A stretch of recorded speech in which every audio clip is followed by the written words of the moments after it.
skinheads come in from Orange County, California on the set. And there was no blacks on the crew. Not in grips, no hair, makeup. Right. All white. So a lot of days, I was the only brother on the set. Skinhead couldn't wait to their scene.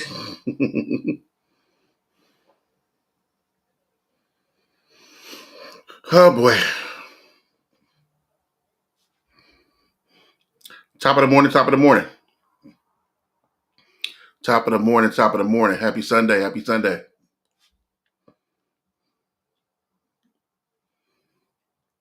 I know y'all all wore off from the good old 4th of July.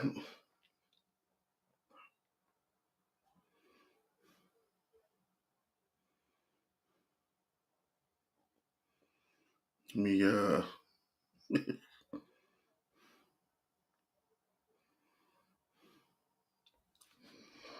tap in with me this morning.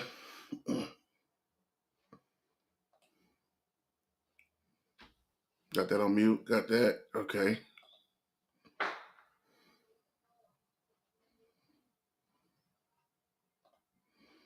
Yeah. Okay, cool.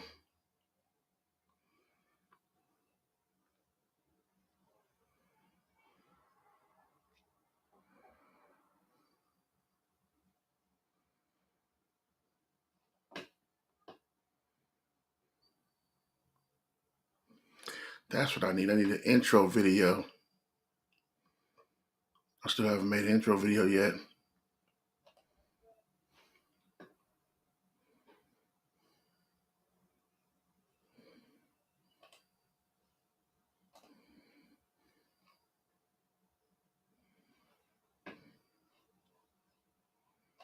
Still got to do that.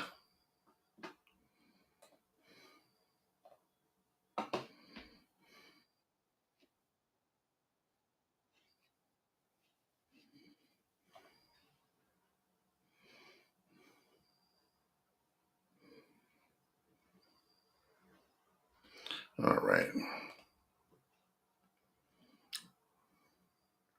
Hey, Mimi, happy Sunday. How's it going? I hope all is well. And just to give you a heads up, I didn't have anything to talk about. I didn't really have anything on my mind, but I was at the house and just thought I should go live. So, but good to see you here. Hope all is well. How's your weekend going?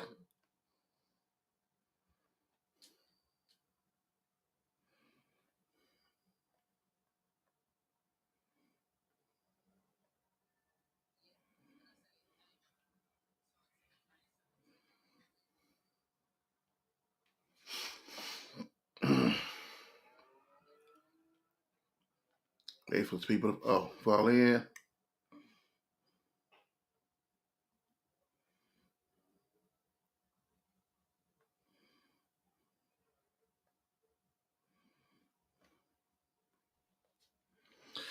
My weekend was good. I was with family, me and a wife, and some of our friends. We all went to. I'm not sure where you're from. I'm from LA area, California area. So we all went to this little park, and we was there for the day, mostly hanging out on the 4th. I'm talking about. I'm sorry, hanging out at the park. Eating some food. We all brought some food out, and sliders and chips and dip and stuff like that. We had a good time. I can't front. Um, I don't need to do much to have a ball. Sometimes I just got to be around people who I'm close to, that I love, that are funny, cool, and we could just hang out and talk all day. I'm with that kind of fun. You know what I mean? So that's what I did for the 4th. Yesterday I didn't do much. Just did some content work, got some videos done, and today I woke up a little tired, but I feel a little creative, and I didn't necessarily feel like going to church. So I didn't go to church today. My wife is at church. I was supposed to go to 11:30 service. I didn't go today. I'll be here just working and creating. But yeah, that's about all. But I had a good weekend. I must admit, I had a good weekend. Oh, really? What's the weather? And now it's humid down there in Alabama. What's the weather like down there? Or how hot was it? I guess when on the 4th or whatever.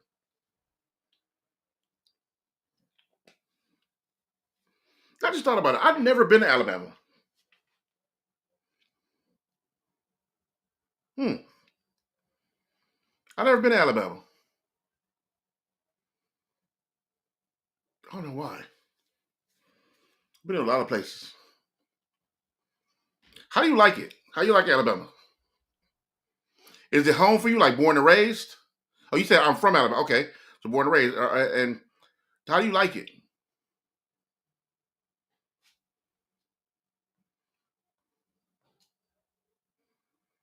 Ooh, Lord have mercy. That humidity be killing me. And that's what it be. Like, see, LA is like hot, but just like hot, like regular, like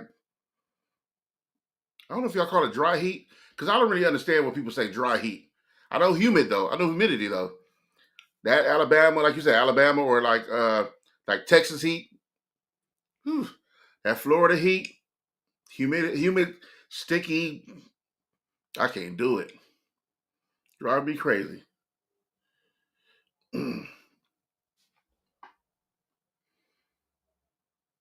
gotta stay in and be cool, because being out ain't it.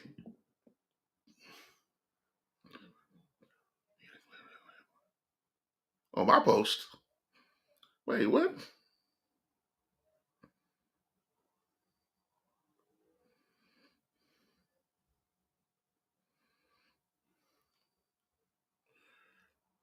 Very humid.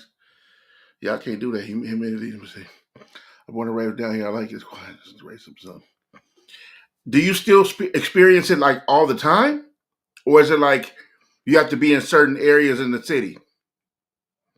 I mean, or around town, like, or just all the time you kind of running into it, or maybe it's that kind of like that tense feeling of something, the pressure of just feeling like you're around people who just hate each other in a sense, or hate us.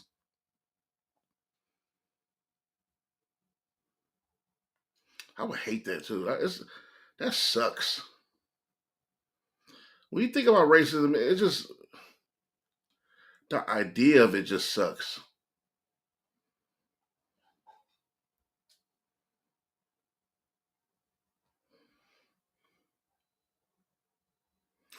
Yeah, that's whack. That's whack. You ever think about moving? Like, do you feel like you want to live there for the rest of your life, or? And I'm not saying just for the racism, for whatever reasons. You ever feel like you want to venture out and move somewhere else? Sunshine Baby is definitely in the building. Good morning, Sunshine. Happy Sunday. Hope you had a great weekend.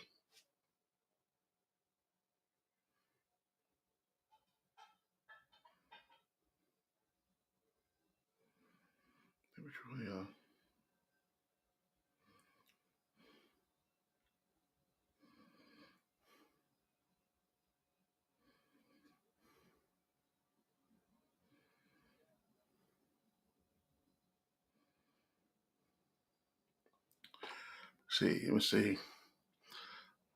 Pray with Texas. Oh man, I did hear about that, and I will do. And I won't just say like I'll pray and then go about my business. Don't pray. I'm actually gonna pray for you, your family, all your friends down there in Texas and the whole. Because I have heard about that. I haven't dove deep into it, but I did.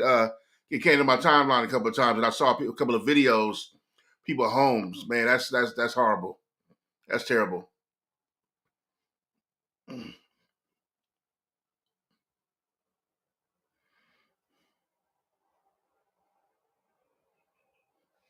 Oh, you want to move to the West Coast? Whereabouts you thinking? Definitely praying for that in Texas. Definitely for sure. That's terrible, man.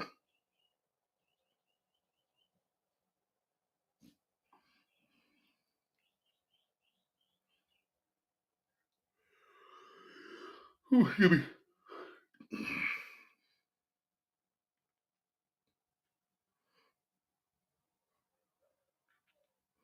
And how the flooding happen? Do you know, Sunshine Baby?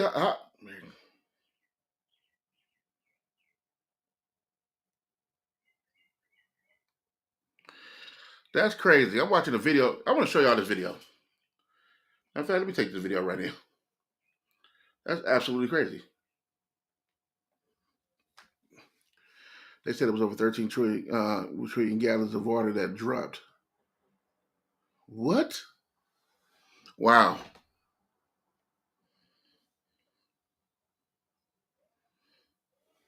I'm not sure California's too fast for me, I think. Not only is California fast, it's expensive. So save your money. Save your money. California is dumb expensive. Well, speaking for LA specifically. Oh, okay. That's whack. That's garbage.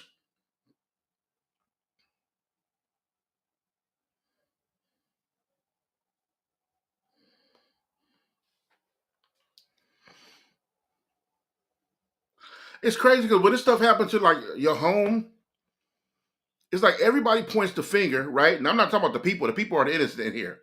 The government and the different government agencies, right? You got the government, and then you have the agencies that work for the government or is within the government, and they start to point the finger back at each other, like who dropped the ball.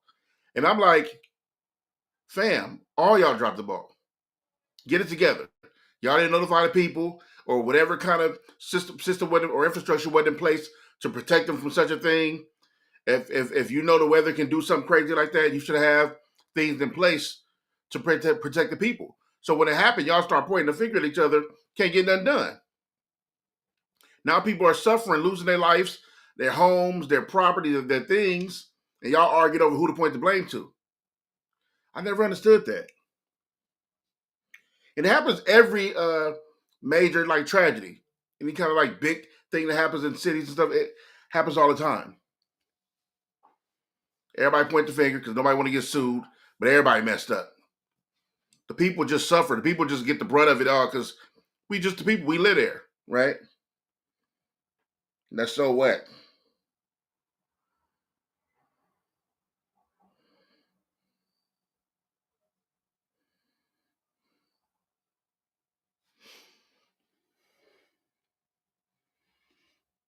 2 cents was good. 2 cents definitely in the building.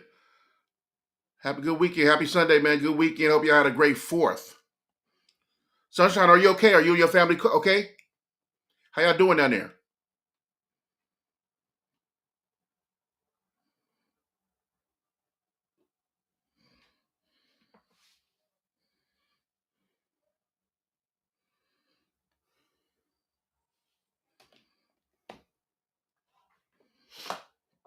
Let me try to find this video too, so I can show y'all this video.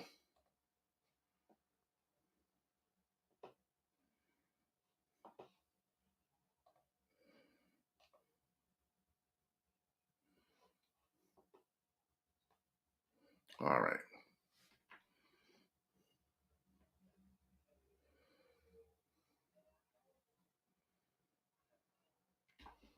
Let me get this video. Bam.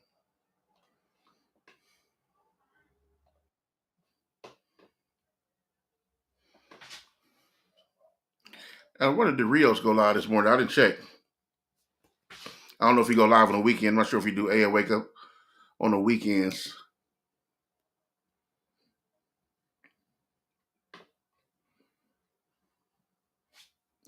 Oh, let me go here too.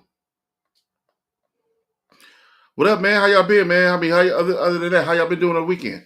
2 cents, man. What's going on?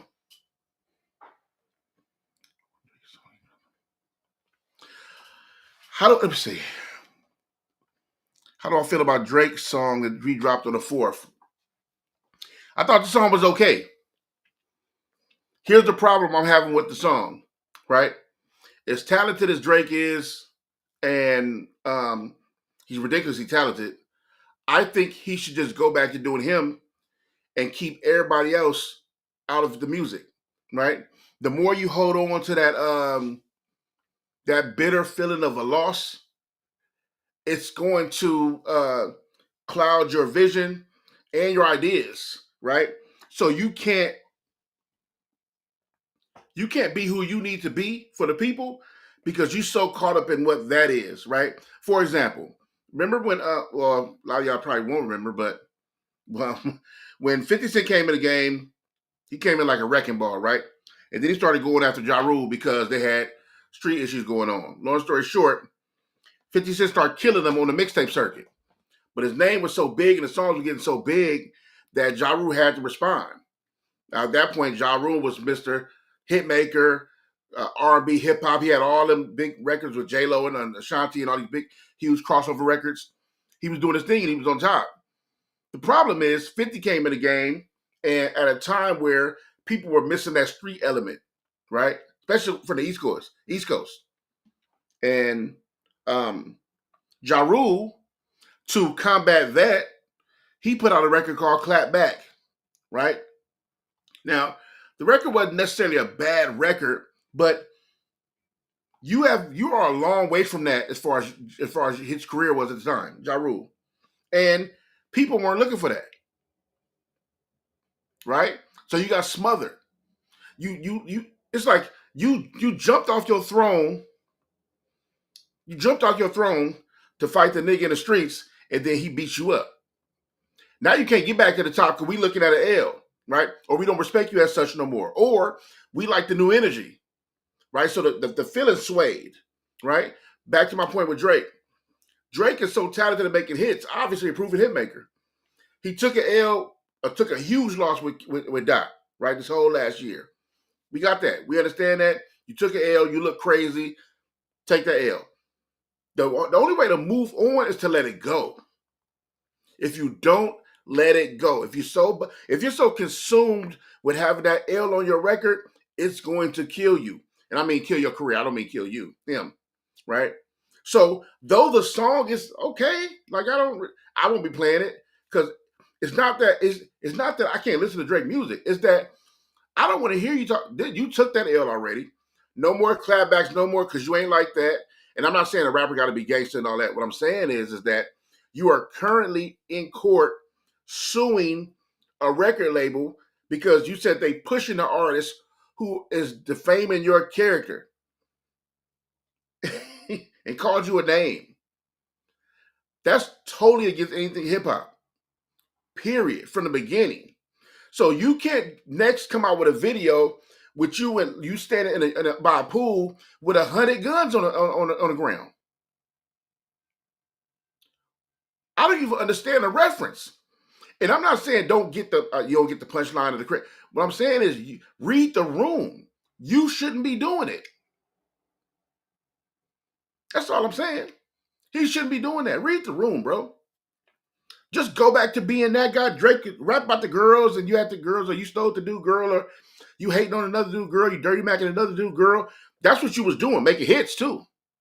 Bangers, had the club going. You come back with this and you want to throw shots at LeBron for a show he did a year ago. The Pop-Out show, excuse me, the Pop-Out show happened in March of 2024.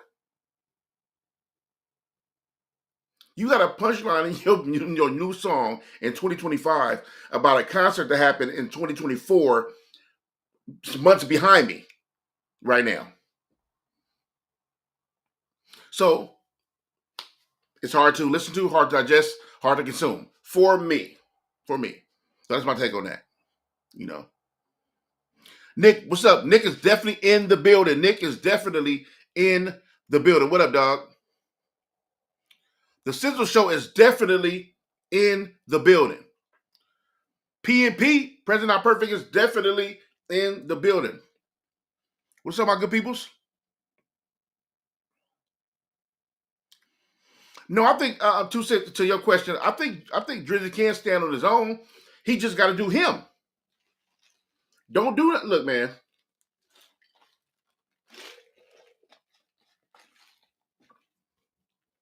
I'll use another example. Tyler Perry. Me personally, I don't like the majority of his movies. Right? The last movie he did that I thought was absolutely incredible was a true story about it's a what is it, 36688 or something like that, about the women in the army who was doing the mail service, delivery service. I thought that was absolutely incredible. But for the most part, I don't really like his movies. And that's okay. I think what he does for black people and employee and the pay rate and all that stuff like that is absolutely incredible, right? I just don't really like the content. That's cool. But here's the thing. Tyler Perry, people argue all day about won't he like hire different writers or make better content or make quality. Don't just make the stressful, trauma-filled movie about black women and black men. Make some good, wholesome content, maybe some good movies, good scripts that don't focus so much on our trauma, right? But Tyler Perry thing is like if it ain't broke, don't fix it. I'm not mad at that. Right? We got a million directors out here. Go get that kind of content from somebody else. That's cool. So with Drake, it's the same thing. If it ain't broke, don't fix it. Problem is, these people deal with ego, right? And they gotta have some get back. So they start trying to fix it. They don't really know they're doing it. They're kind of conscious of it. They're just flowing in their ego. And if you're flowing in your ego, it won't let you not concentrate on Kendrick. You can't get Kendrick out your mind. It's like it's this pride thing, ego, right? It's ego, so you can't let go. It won't allow you to move on, right? We just go back to making the records you make. Do that. Act like he don't even exist. That's how you win it. That's how you win. You can stand on your own. He's a powerhouse. He totally can stand on his own. But if he don't let this go, him, like everybody else, will fall. I don't care what nobody thinks. I know people don't like my Drake takes, but if you don't let it go, you will fall, and you will consume. It's like you consuming yourself. You won't let it go.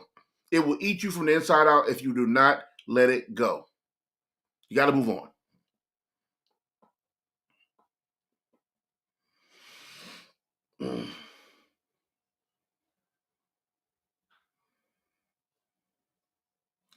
And it works.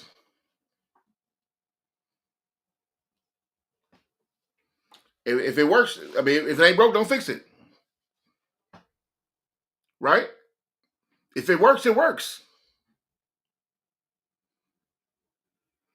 The minute you try to come out your bag and want to do some different kind of references and sounds and try to go to war with somebody who's war ready, or especially somebody who just beat you horribly, right?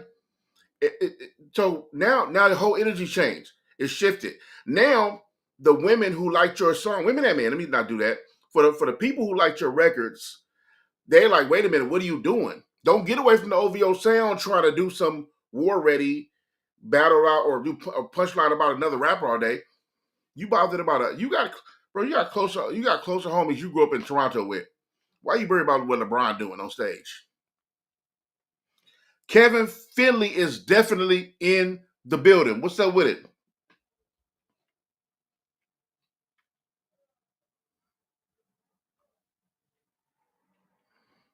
And Sunshine, baby, I just went back up and read your comment. I'm so glad you're doing good. On Friday night. Grateful God.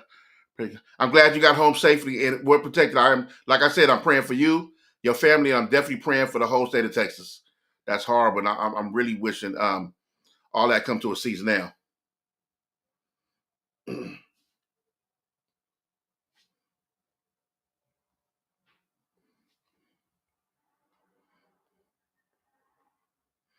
That's what I'm saying, Don Dub.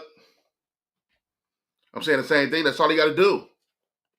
But pride and ego is like a drug, right? It's like a shot of like adrenaline that people like just keep with them and then just snap into it whenever they want to. Just turn it on, right? Or sometimes it's a trigger response, right? It'll just kick in and then your move is strictly off of that, your ego and pride. And sometimes it's so glaring it blinds you, right?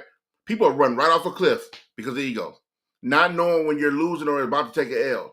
Sometimes you ever watch something you can tell it's a train wreck, right? Whether you watch two people arguing, you looking like it's about to go bad, or you looking at somebody getting loud, you can tell like, oh, it's about to be bad, it's a train wreck, and they're so emotional they can't see. Or there's one dude arguing with another dude, right?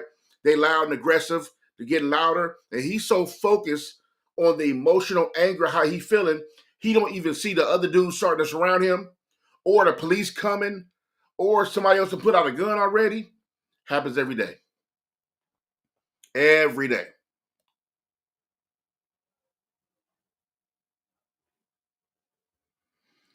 Okay, that's super throwback right there, my guy. The Looney's and Lil Blood. Man, it was crazy. I know I did a song. I don't even remember the record. That's crazy. Yeah, man. Look, it shows you how powerful ego is, right? For you to be not even just him, for you to be considered to be on top of this game, um, and you're worth hundreds of millions of dollars, not just millions of dollars. You're worth hundreds of millions of dollars. You have a huge jet plane, look like a Boeing something, right? Huge, with your name on the side of it, right? You're basically the most famous person from Toronto, almost.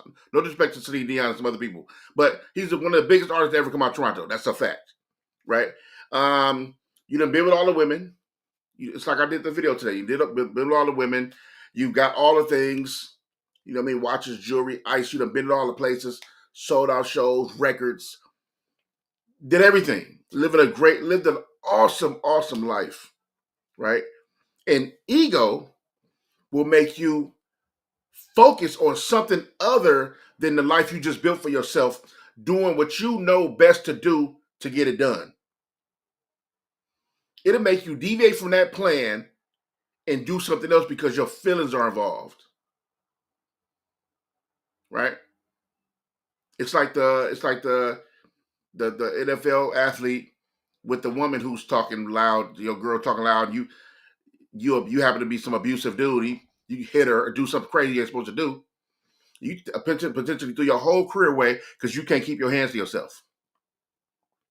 Right? Or that basketball player at the club getting to dudes on the other side. And one, why do you have a gun with you? Two, especially if you got security, why do you still have a gun with you?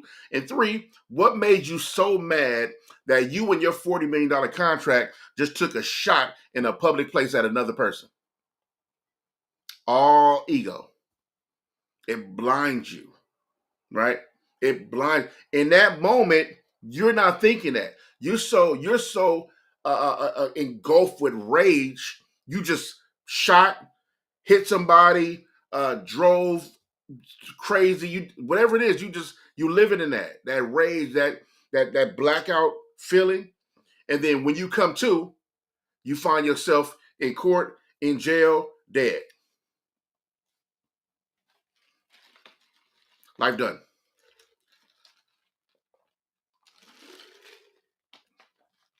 Life's over. Life is over. So, not that I'm Drake, not that I ever want to be Drake, not that Drake would ever listen to me. But if I was him, I would totally just do the music, leave Kendrick alone. And this is not a leave him alone because Kendrick is a threat thing. I'm not saying that. This is more so a leave him alone, get back to what you know, and just live your life.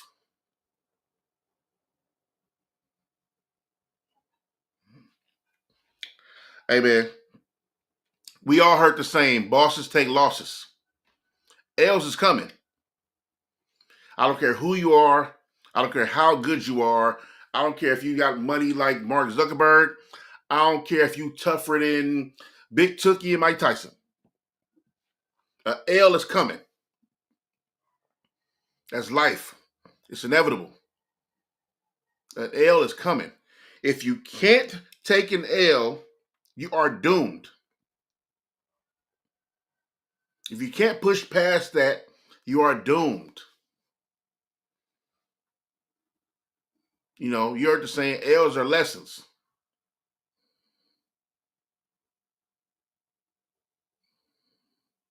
L's are lessons. And lessons are blessings without the B on the front.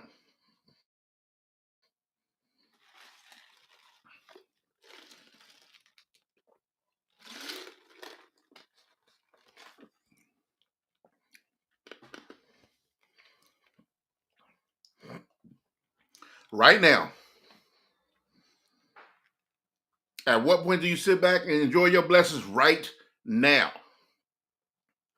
That question, the answer for that question will always be right now.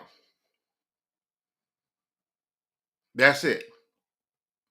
I'm not saying sit back and don't do nothing. Like just go be a hermit and live in a house by yourself and be quiet. I'm not saying that. I'm saying that to enjoy your blessings, just live your life. Don't get into none of that back and forth with dealing with things and letting your ego drive the car. Your ego will wreck you every time. It will. Your ego, you know what your ego is like?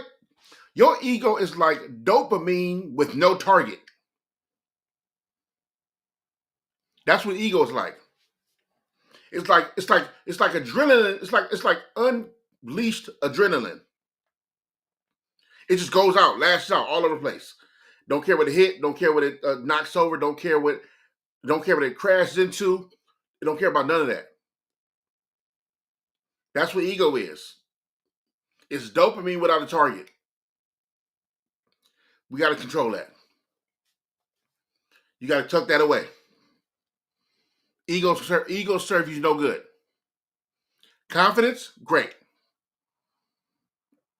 You know what I mean? Being secure in who you are, loving yourself, awesome. Incredible, actually. Amazing, actually. Ego, no good. Ego's no good.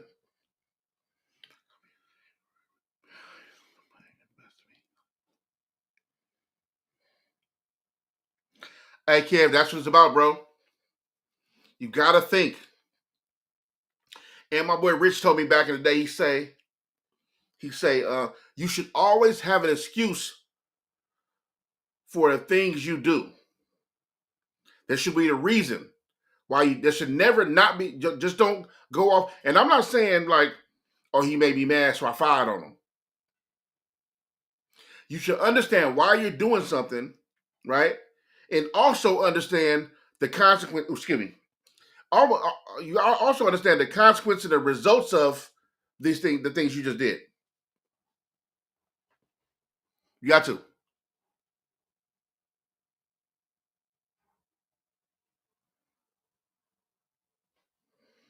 You know,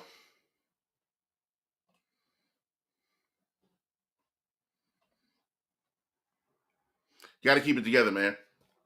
You know, just like we're all, I think, hopefully, most of us are trying to, be successful, take care of our families, just live peaceful lives, trying to stay out the way.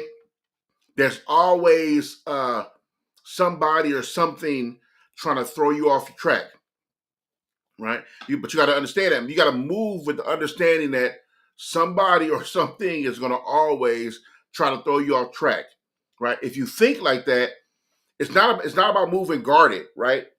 It's more so about understanding that what this might be what you think it is. Okay. Like if you just randomly at the grocery store and you accidentally bumped into a guy with the cart and he turned around, he, going big, instead of just flexing and going big, sometimes you got to ask yourself, okay, I was having a cool day, went to the store, go pick up some things for the house. I accidentally bumped into this guy with the cart. He turned around super flared up, flexing loud, cursing, all the things, right? My initial reaction is to fire on him or do whatever, take it outside, do whatever. But your whole day changes the minute you succumb to what he's on. You have to move in life with how you do, right? I'm not going to, this is the lessons I try to tell myself. When I move through this world, right?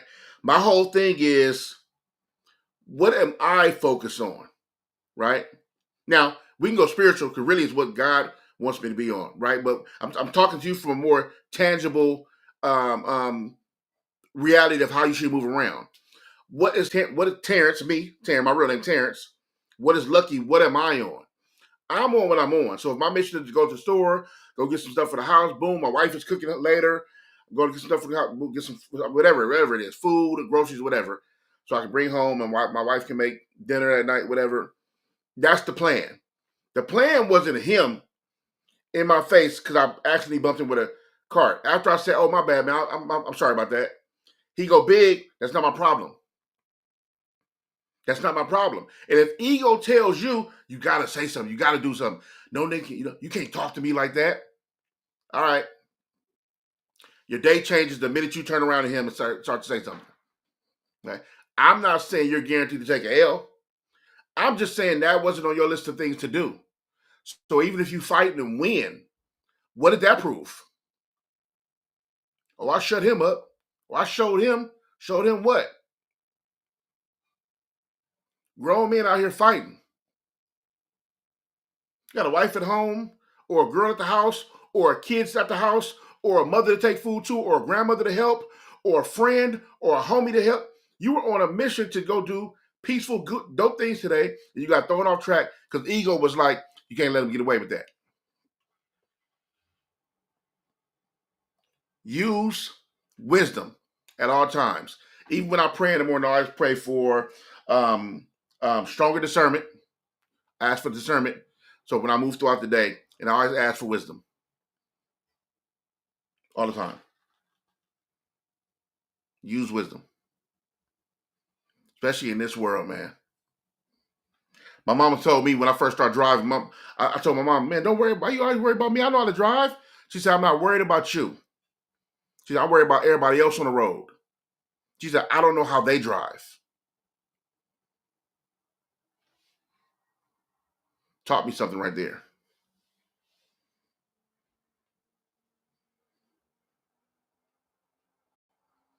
You know what I'm saying?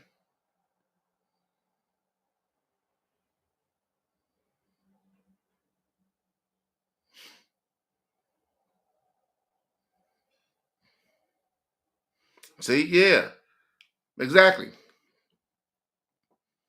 Got the knockout. May probably feel good about that, depending on what was going on. But now you got to nurse yourself back to help. Can't do nothing regular. You're probably off from work. It's a bunch of things that happen after that. You can't love on your lady or your husband or whatever y'all whoever's into what. Like you can't do none of that. You can't pick your kid up, right? Can't drive the car now because you know now you out of commission because that one time you could have walked away. Now, mind you, there's situations in life where you can't just walk away, right? People put you in positions to react or protect. I understand that. We're not talking about that. I'm talking about the times where you could walk away, where you don't have to respond to him, you could keep moving. Where you don't have to go that way, you could go the other way. Those times, I'm telling you, use wisdom when moving out here like that. But I understand the times where you can't. You got to protect yourself, got to protect your family, got to react because something is happening right in a moment's notice. So I get that, right? But if you can, always use wisdom first. It's Dub TV. Is definitely in the building. What's good, Dub?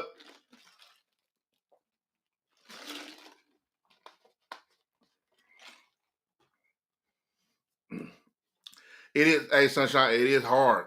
It is. But you know what else is hard? Pause. Lord have mercy, I didn't even say that like that. You know what else though? Is going to jail. Hard times. Doing hard time, that's hard. Getting shot, pretty hard. You know, being away from your family because of something happened to you.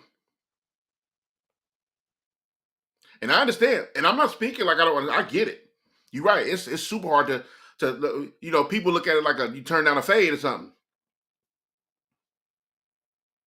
It's hard, yeah. But the consequences, the results from this, like what could happen, your day was going fine, and then all of a sudden, somebody threw a monkey wrench into play, and now your next choice is going to determine what happens to the rest of your day. If you can think in that moment, if you can be clear-headed in that moment of how I should play this, go with whatever option gets you home. Me and my partner say this all the time. I think I might have said it on Relatable with my Rios. My whole goal when I go out is to get home. When I go in the world to work or create or do whatever, have fun, whatever I'm going to do, it's my goal is to get back home. My goal starts from when I walk out the door. When I walk out the door, I understand I got stuff to do. But I already got a goal set to get back home. With that goal in place, it helps me navigate these spaces in Los Angeles or wherever I am. Because I understand that if there's something that's afoot that looks like it's going to stop me from getting home, then now I got to start thinking of ways to not get into that. Because why? Because the most important thing for me is to get back home to my family. That's why. So many people are not here or in jail or dead, because the decision they made to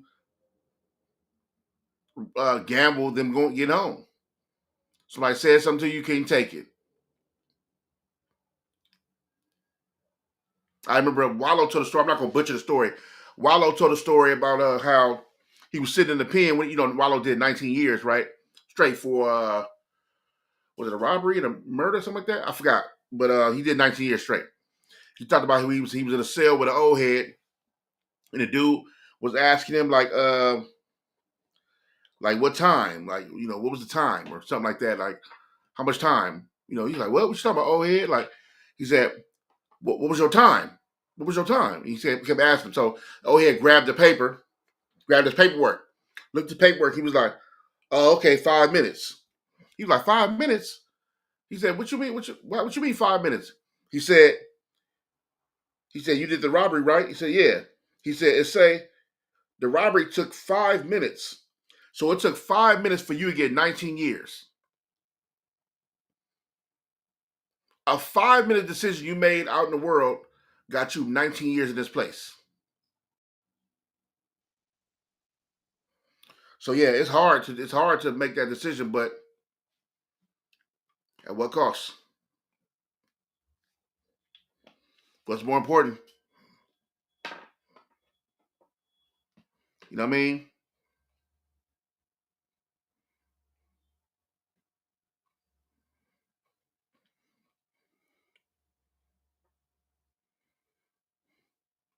For sure.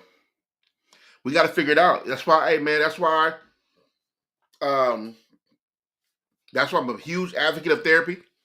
One, I'm a huge advocate of therapy. I'm a huge advocate of surrounding yourself with good friends that are going to tell you about yourself, not be rude. To people who know how to deliver messages without being rude and mean, right? People will hold you accountable. People will allow you to hold them accountable. Good support from families.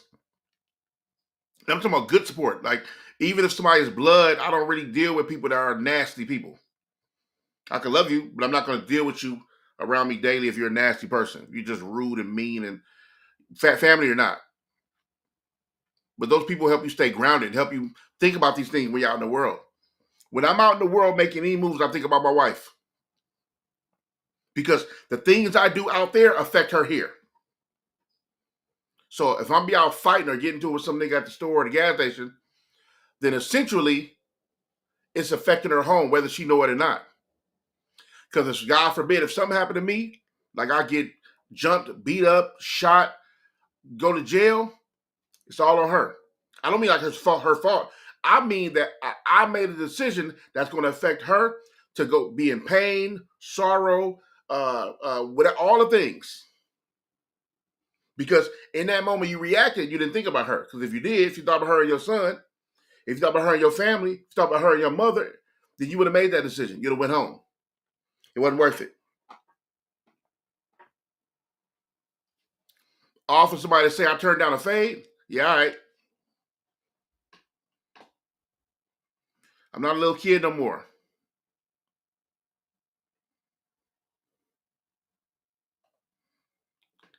Yep, 19 years. Think about that. You know what's crazy? That's not even a rare thing. Think about it. Most times when most crimes aren't these big, elaborate, major scale crimes, right? You got into it with a dude at the gas station. Y'all argue back and forth for what?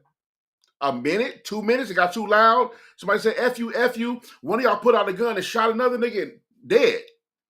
That whole exchange is probably what, 5 minutes. right? Just that simple. You walk into a store to rob a store, you rob a store to rob a bank, that whole thing is maybe 10 minutes. If that. If you check the paperwork for 90% of the guilty men that are in jail, guilty men and women that are in jail, I'm sure all their paperwork said the same thing. The crime only lasted this long. Maybe 5 minutes, maybe 10 minutes. Everybody doing these elaborate heists, and that's movie stuff. You know what I mean? Yeah, it goes on with some people, but for the most part, on reaction, like murders and stuff like that, no. Some jumped off, boom, and it went down. Somebody got into it at a party, started shooting, somebody else got killed, then they got caught. Whole thing went down 10 minutes.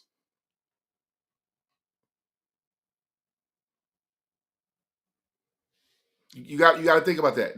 There's tons of people in jail right now, right, that reacted to something in that just that quick reaction, whether it was like you brought a gun somewhere, you put out a gun somewhere, you walked into a jewelry store, try to do a smash and grab, or you robbed a bank, right? Probably got away, quote unquote, whatever is considered successfully, and then on your way driving back home, you ran into a kid because you was driving fast, killed somebody.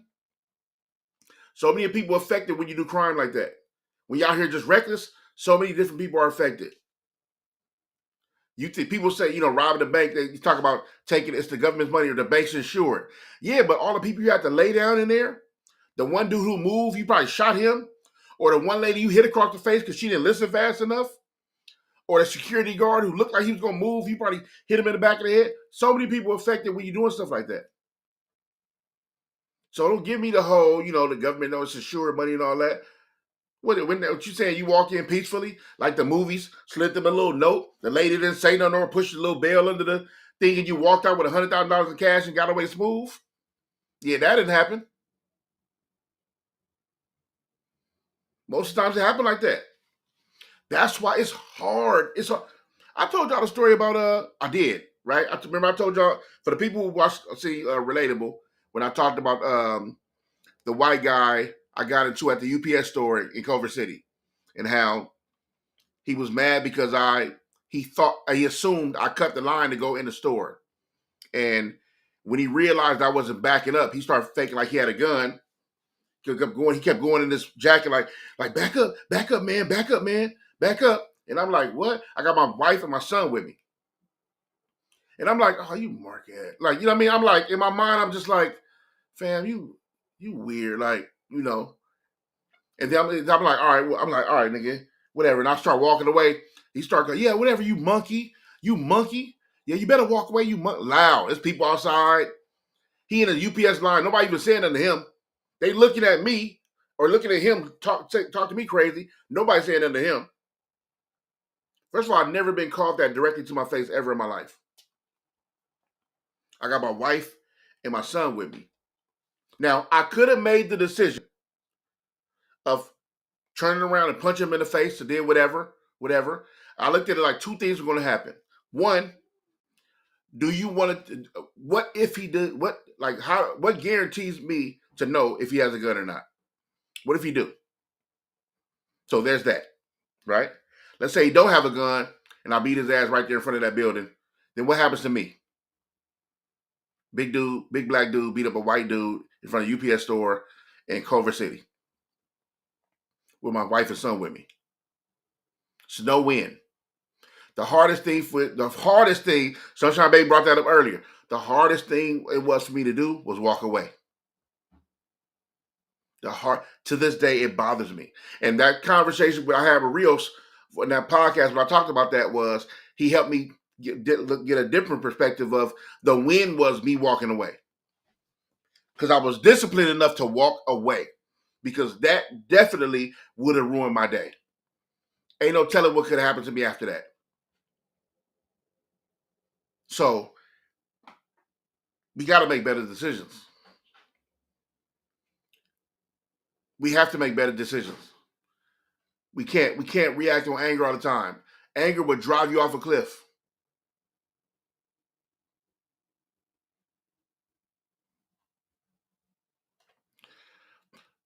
It's pretty. Hey, yeah, for sure, good and bad. Look, bad is well. I mean, like if it's violence, crime, and stuff like that. Yeah, we talked about those situations, right? What about two people getting together who don't supposed to be together? That happens all the time. You ever seen two people that are the worst for each other and they decide to deal with each other anyway? And then these two people with no sense, hella toxic, trauma filled, so far from healing is ridiculous. They get together, already a bad concoction. They have sex, double bad, because now you soul ties and all that stuff like that. And then they have a baby. These people, unhealed, trauma filled, toxic, terrible for each other, now are parents. We got to do better.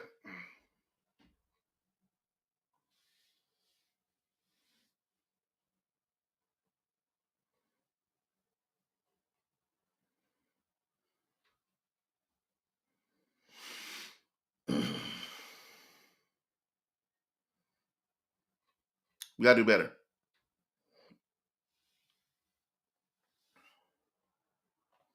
Don't make lifelong regrets over temporary emotions. We got to do better.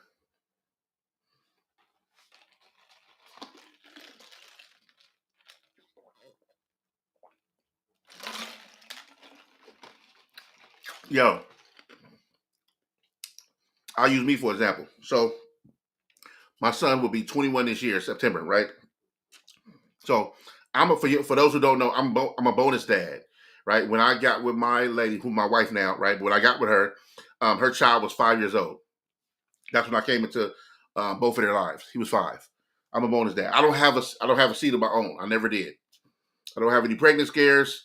No, may have had a mistake somewhere that maybe I don't know about, but I just didn't have a baby, and I didn't have a baby consciously. I consciously made that decision that I have a baby.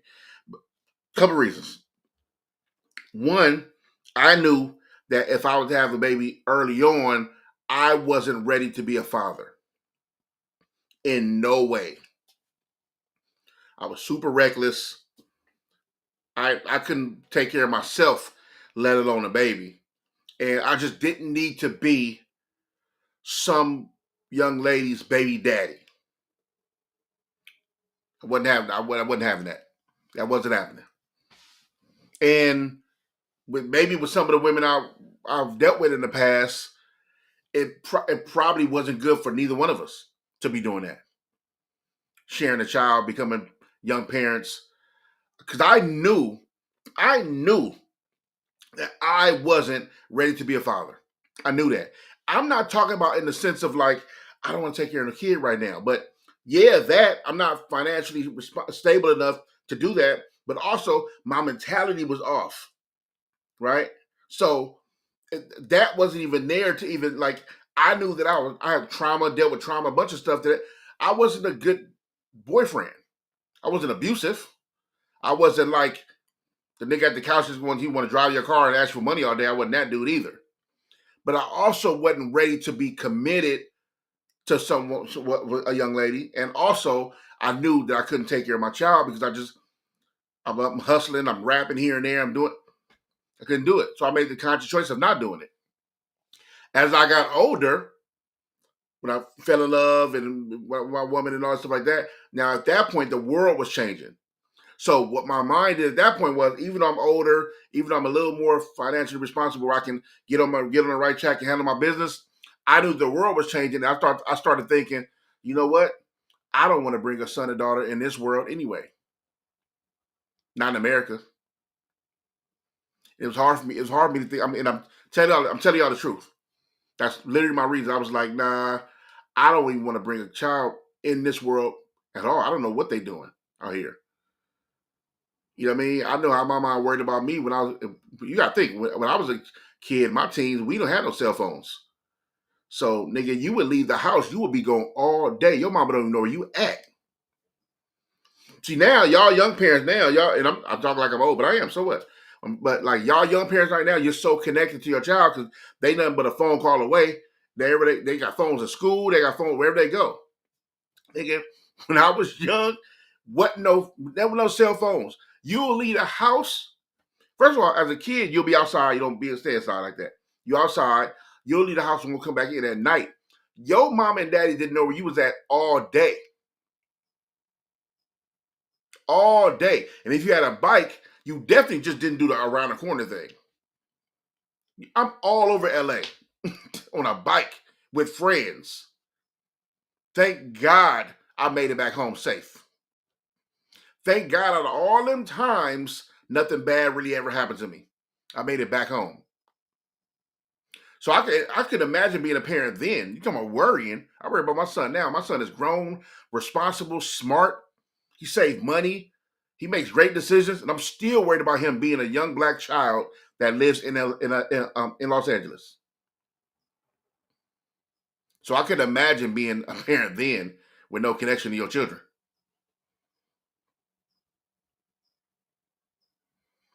So yeah, I made that. So I use myself as an example. I made that conscious decision to not have kids because the world we live in, it's getting crazier. He just passed the bill. That big beautiful bill is horrible, and tons of people are going to suffer. My light died right here. Tons of people are going to suffer because of it, and ain't no telling what else they're going to change. Think about it. We're only 7 months into his second term. We got three and a half years to go of Trump. All these things happened in the first 7 months. That man came in wrecking shop. And a lot of things he's trying to do, he's looking like that he's trying to make them irreversible. So it's not like another president come in and clean all this stuff up. A lot of stuff he's trying to do, he's trying to make it irreversible. People laugh when he said he want to run for a third term. They're like, it's not constitutional. That's ridiculous. And then he come in and start changing stuff that was not constitutional. You know what I mean? He just showed you a picture, and I'm not sure if it's in the White House, where it said Trump 2028. I don't know if y'all seen that. People still laugh like they didn't get it. Like, oh, he crazy. Yeah, all right. Yeah, he crazy. All right. Anyway, that's kind of, I didn't want to bring my kid in this world. May sound selfish, but I just didn't. I don't. And what's crazy is, even right now, I don't.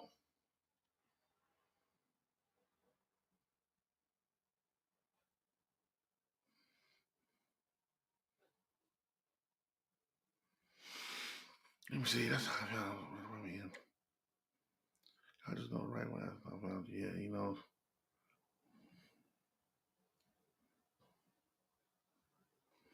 No, I can't. It ain't over with. Don't ever feel hopeless. I was just talking to my homegirl about that. About she's a really outgoing person, super fun. She's really, really, really pretty, and she talks about how she's out here exploring the world, and then the guys who've been trying to like get at her, they aren't committed. They're involved. Like they live amazing lives, but they're all involved. And then the guys who do want to get with her, who may be single and do want commitment, they don't live adventurous lifestyles. Like they're just homebodies.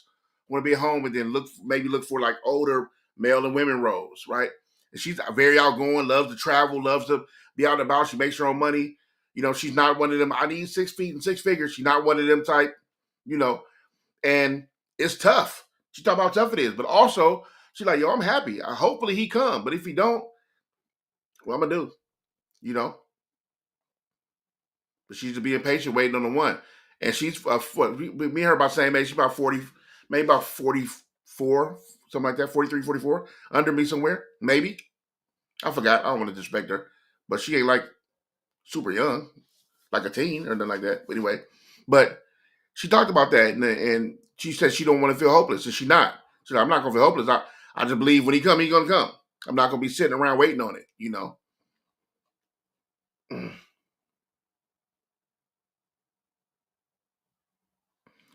PNP, that's not a real question, is it? No disrespect, but that's not a real question, is it? So I'm a stickler for sarcasm. I just can't tell over text or, comments.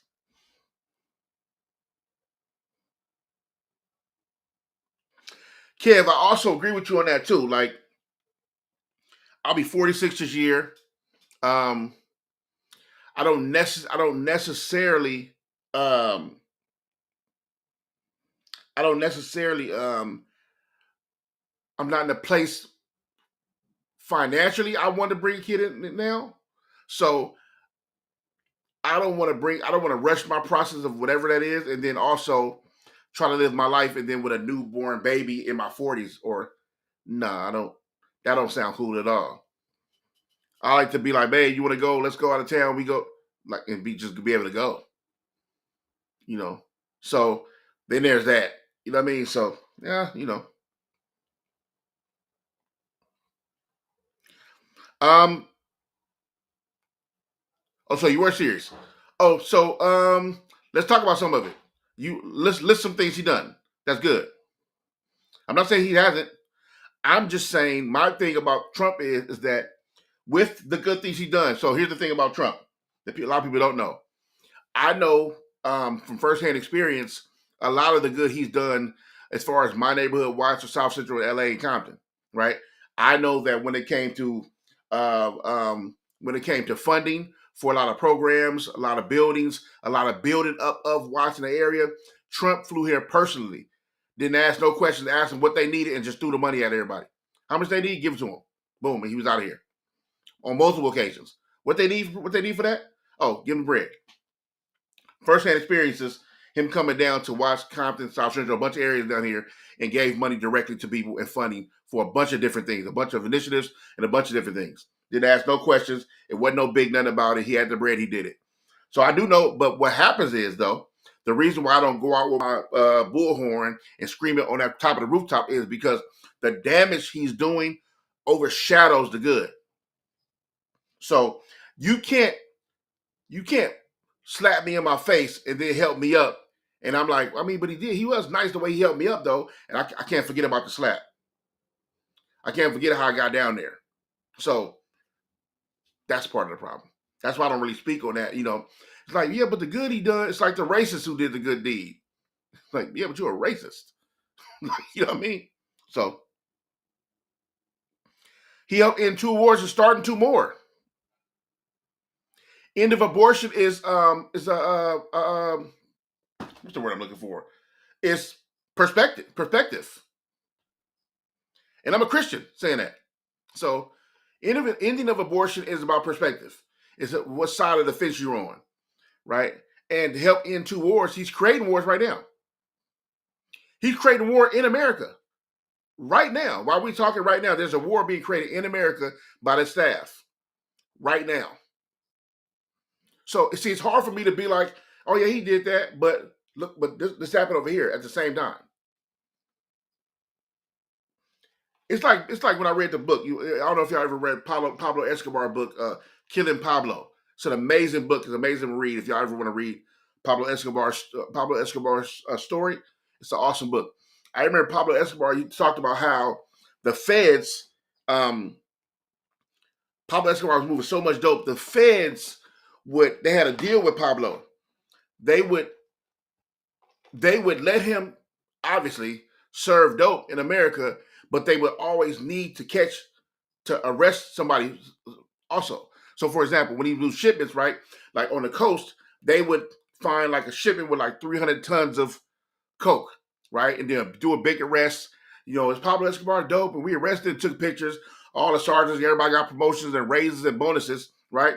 But they did that because they let him get 600 tons on that coast, or 900 tons or 1,200 tons on that side that they let go past, right?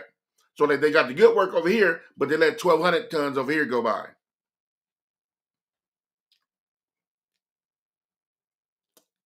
So yeah. And I don't know what you're saying how to PNP. Oh, hey, and PNP, I do want to say, this is my small print, right? please don't let my opinion scar our relationship. I love my community, and if you ask me a question, I'm gonna tell you the truth because I'm not a liar. But I also don't want you to make this personal. I'm definitely not making it personal. Just my opinion, right? So please don't do that about whatever I'm saying. Overturning Roe versus Wade was absolutely insanity. 100%.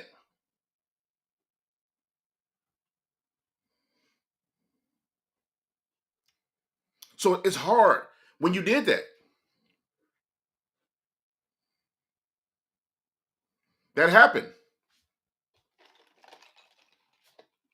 RGB passed and they immediately got to it.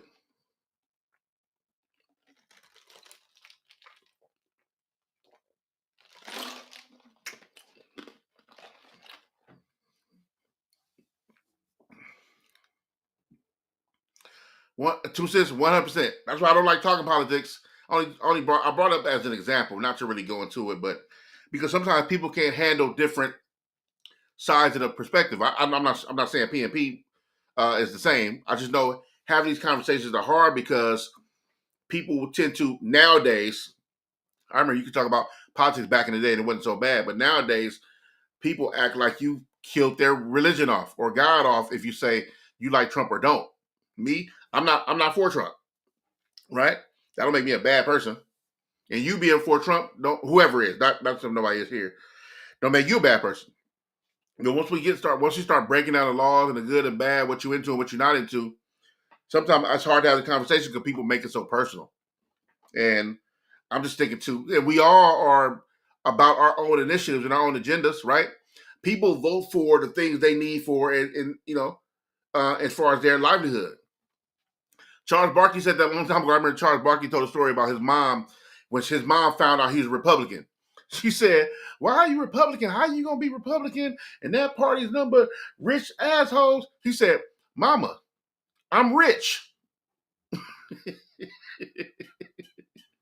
You know what I mean? So I get it. It's just hard to talk about politics. Hey, let me show you something crazy. I want to show y'all something crazy I thought was crazy. Hope y'all don't mind me showing y'all this. I thought this was absolutely crazy. I took the gall of these people. Now, I didn't listen. I saw the clip and I hurry up and download it, so I didn't listen to it all the way. But I do want to show y'all because this seems crazy. I might take myself off the screen too if it makes the screen all smaller but whatnot. But check this out.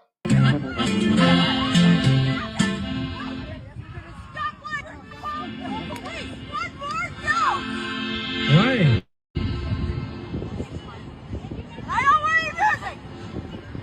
Si eres pobre, a la gente, el mundo te la da muy bien.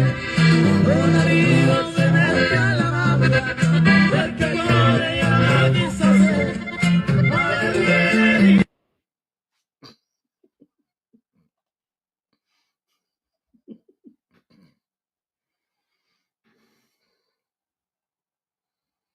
How crazy was that? She's in Mexico complaining about the mariachi band playing what? The gall. The gall. Absolutely crazy.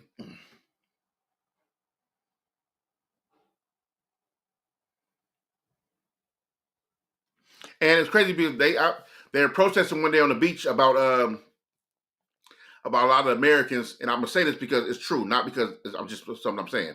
It was a bunch of Americans, but they were all white people. They were in Mexico complaining about at the restaurants, the white people would be at the Mexican restaurants complaining that the food was too spicy. They wanted them to make the food not as spicy, right? So Mexican the workers at the restaurants were like, "We're not changing the food because this is how we like our food. Go somewhere else." So they tried to make a big old thing about it, and it ended up hitting the news and stuff like that. Then they started complaining about the music was too loud, like the mariachi band and stuff like that. And so what happened was the whole area, all the locals, All the locals showed up and had a big old party. All mariachi music. Super loud, eating all the food, all the things. just made it hell for them people. And I'm like, how y'all go? How y'all go? I don't understand it, man. Hey, entitlement is crazy. Absolutely insane. Like, what? I don't understand. My wife is on the verge of losing her 30-year government job because we moved from D.C. for Trump. So, PNP, how do you feel about that? I said you still support Trump. Your wife is on the verge of losing her 30-year government job because y'all moved from D.C. And I assume it's directly because Trump did something or changed something, right? So so you support Trump. Okay, I got it, right? But what do you feel about your wife losing her 30-year job and potentially all her benefits and pension? Because a law that Trump changed, and I'm sure is affecting a lot of people.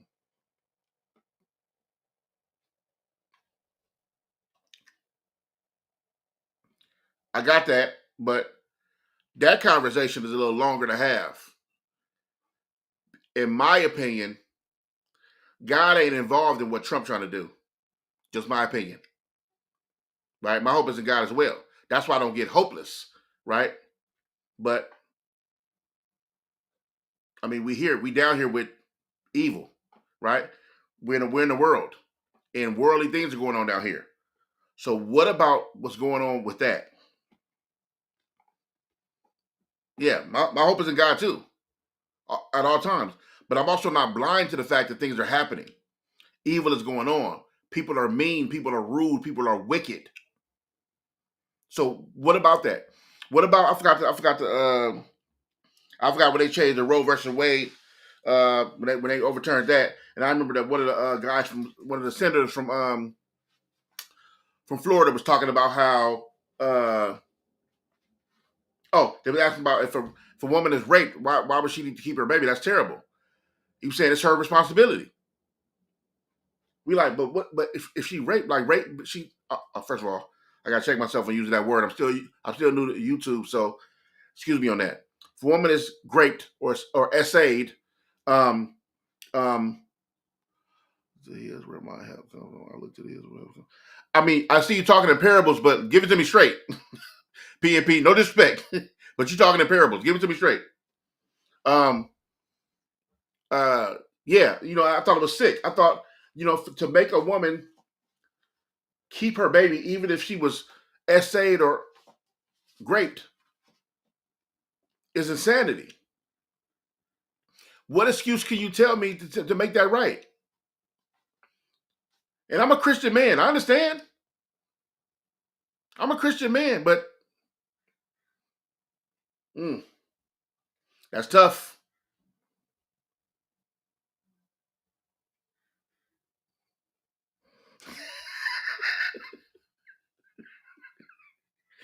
Hey, Nick, you a fool for that.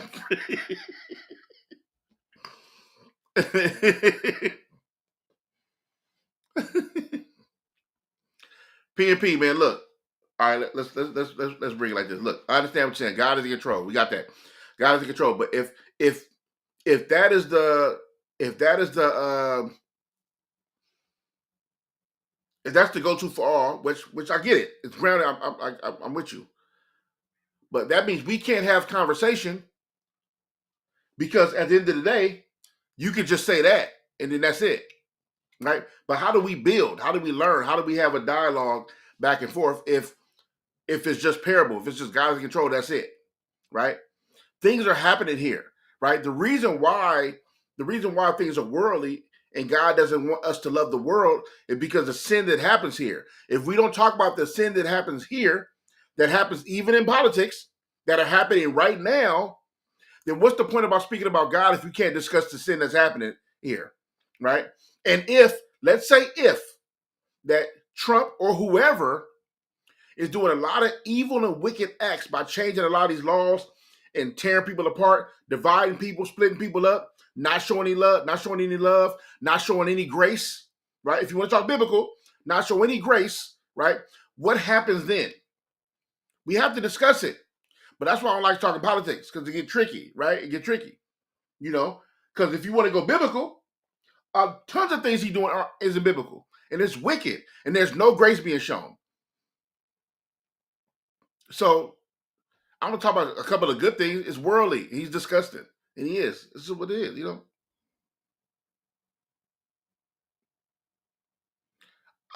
Maybe I'm getting your comments late because I'm like, what? What are you talking about? I'm with you, but like, what are you?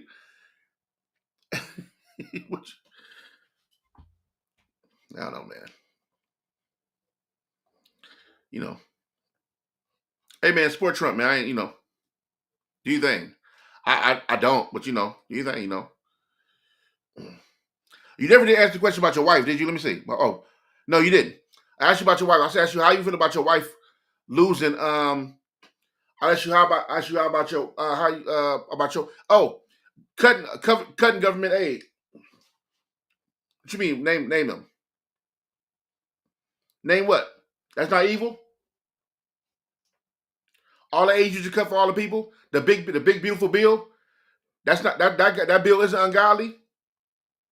And you can't use the money cut costs. You can't use money at all. That the big beautiful bill isn't ungodly that they just passed. Okay, yeah. Next conversation then. This conversation ain't for us. PNP, you my dog, but that conversation ain't for us. Your wife just lost her job for 30 years because of Trump, and you you talking to me about that's crazy. You're not crazy. I'm not saying you crazy. I'm saying 16 million citizens just lost health care. Where's the grace? Where's the love? If you want to talk godly, if you just talk paper, you don't care about the numbers, that's one thing. But we talking godly. Where's the grace and love for that? For the 60 million people that probably can't eat or live. If you can't force people to work, most of the numbers are disabled. Tons of numbers are just people that are disabled that can't work. People that are too old that can't work. 2.9 million people in California alone that's going to lose their benefits. Where's the grace?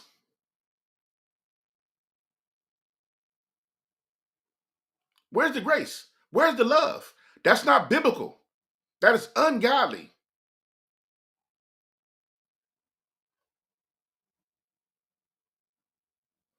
Yeah, man. And that's why if Trump did the unconstitutional unconstitutional scam of the history and running for a third term, that's why he's still gonna get voted in. Because a lot of people don't think he's doing wrong. A lot of people are with that. They believe in whatever they believe in. PNP just said his wife lost her job of 30 years because of Trump. But he also supports Trump. And don't believe the things he's doing aren't ungodly. He's wicked. And if all the moves you make are for money, you're wicked. I'm talking about anybody, not just Trump. If all the moves you're making for money, if your excuse is because the money, if your whatever it because the money, I'm gonna save the money. Come on, man. You sent billions and billions and billions of dollars to Israel to destroy a whole other place, and they basically like the little guys for war. You can't say you stopped to war and then fund another war. You cannot be stopping a war. You can't pride yourself on stopping a war while you fund another war. I don't even know what I'm talking about this. This is ridiculous. If people can't understand that, next topic. Anyway, man, how y'all doing? What's going on? It's ridiculous. Let me see, like unemployment. Wow.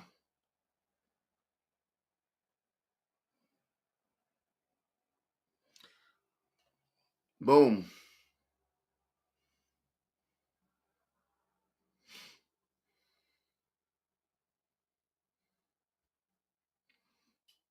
Yep.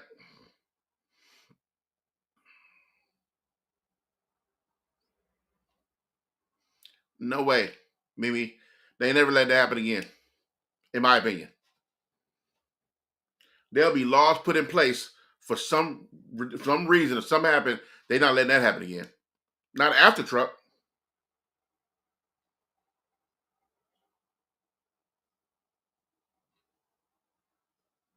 It's crazy, yo. Yo, any of y'all think about leaving America? Y'all ever had that conversation with yourselves or like with family or like, me and my wife talk about that all the time. Like if we did leave, where would we go? You know what I mean? Where you all want to? I mean, could you all leave America? Like I'm talking about like leave. Like if let's say if money wasn't an option or you can remotely do your job from anywhere in the world, where would you go? Or would you go? Would you even leave?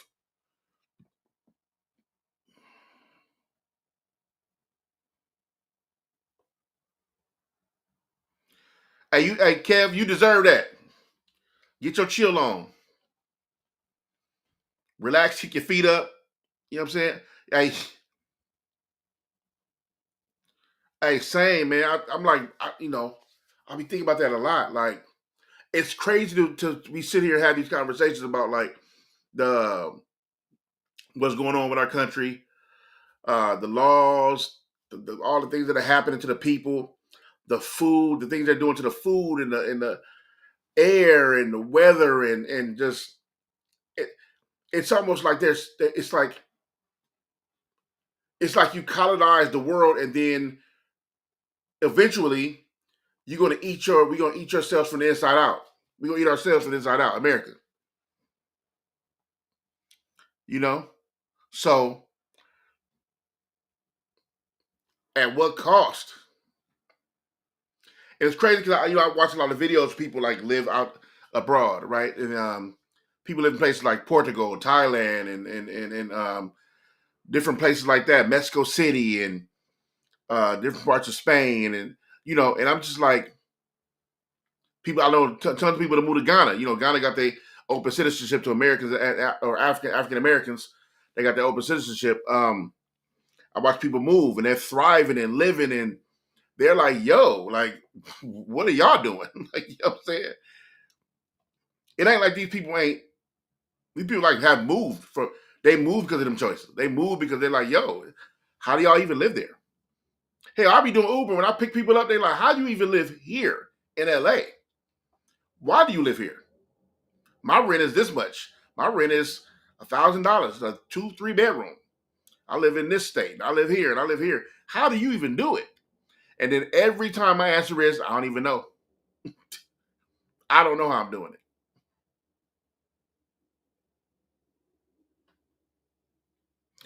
I think I would love to see what I would love to see what Portugal is like. I heard beautiful things about Portugal, as far as like tourist friendly, very good with a lot of African American expats live there.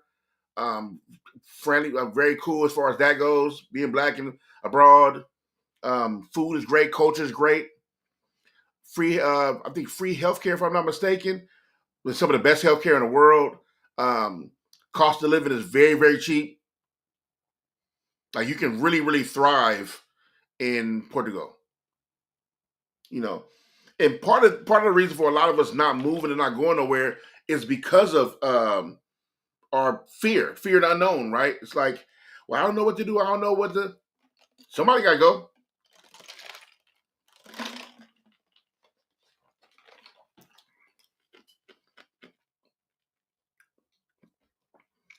Somebody got to go.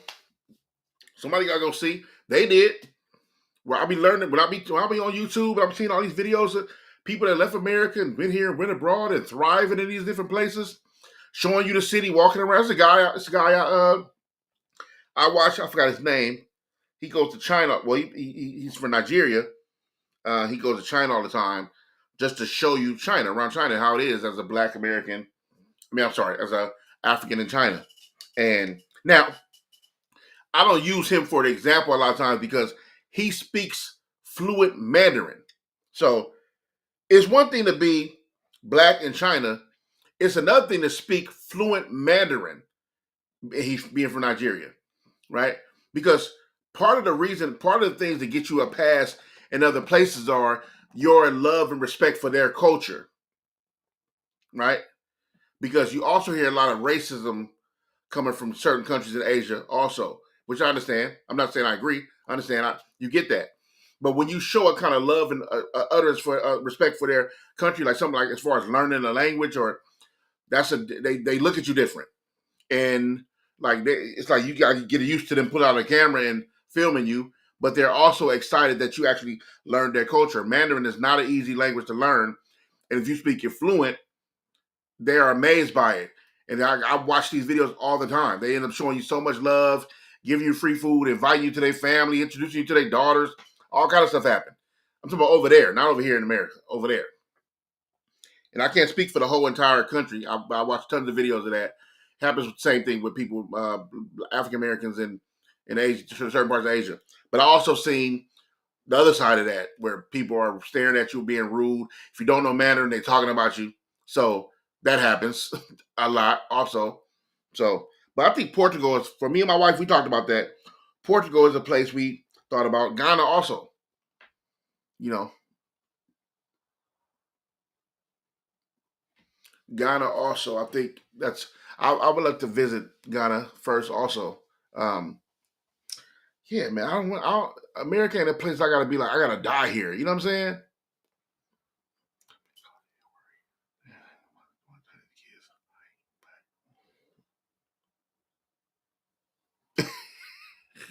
That's crazy. Sion, am I pronouncing your name right? Sion?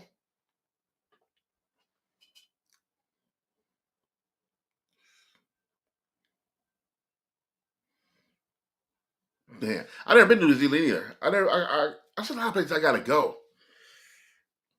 Hey, you know what's crazy? As a black man, and I know a lot of y'all can feel me on this. When you think about traveling, when you think about traveling abroad in some of these other countries, there's some beautiful places in the world that I want to see. But what's crazy is with trauma, with everything that happened with me here in America, my family and history and everything, I always can't help but to think, would I be comfortable there? Like one of the places I want to visit is Switzerland. Switzerland, from all the videos I've seen, people over there, YouTube visiting, and pictures and all this stuff I've seen, it looks so beautiful. It looks like a place it looks like it's not even real, like something out of a storybook or a movie. And I want to see, but I can't help but to think like, would I feel safe over there? Even though crime is virtually at a zero, but what would the looks be like? How would I feel? Would I feel like, you know what I mean? Even when I used to be on the road, right? Me and Warren G and the homies, we on the road, we traveling doing the music thing, and going up north. If y'all ever been up north to like, up past Chino, past the Bay, going up to Humboldt County and doing all that. Once you do, it's them little towns, and if y'all ever been up to the Bay, going to Reno or Humboldt County, you got to pass through Shasta Mountains and all that. Yo, you be thinking like, I want to stop and get gas, or I got to use the bathroom, but is this cool right here? Can we stop right here? As a black person, we think about this all the time, right? I like going to be on the road. Even some people don't believe still, like even when you're driving through places that may be a sundown town, we don't know. I got to ask somebody, yo, is such and such sundown town? Can you drive through these places at night? Is it cool? We go on the road, and I'll be at this point. I'll be at this place at this time. Is it cool? Can I stop in that place? Can I stop at gas here? You think about this all the time. So I don't have the freedom of just free thought when it comes to travel. I'm always thinking of, where can I go? Where can I go? And I don't get so tough and militant on me. Like, where you mean? Can I go? You can go anywhere you want, my brother. Nah, bro. No, I'm not talking about that. I'm talking about like, and feel comfortable and feel like I'm not a burden on somebody. Somebody don't want me there, or somebody might spend my food because I'm here. Like, you know what I mean? Like, I think about this stuff all the time.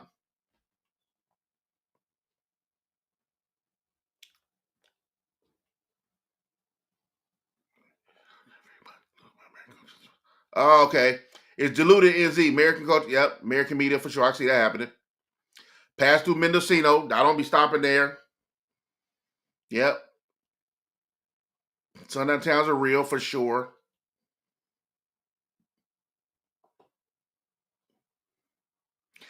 In New Zealand, that's how it is. They're more friendly to black people than Pacific Islanders. I wonder why. I need to be educated on that. See? So, and Mimi, I would naturally think that, right? If I'm going through a place like Alabama, right? You just think, no disrespect to your home, but you automatically think, okay, that's old school racism. Like Mississippi, you can't help but to think, all right, like, where are we at? Where we got to go? Where's our hotel? Where's our, you know what I mean? Like, certain places you just be like, yeah, nah, I don't know about that place. We need a guide, or I need to call a rep. Who's supposed to be meeting down here? Where's it cool to, you know what I mean? Because,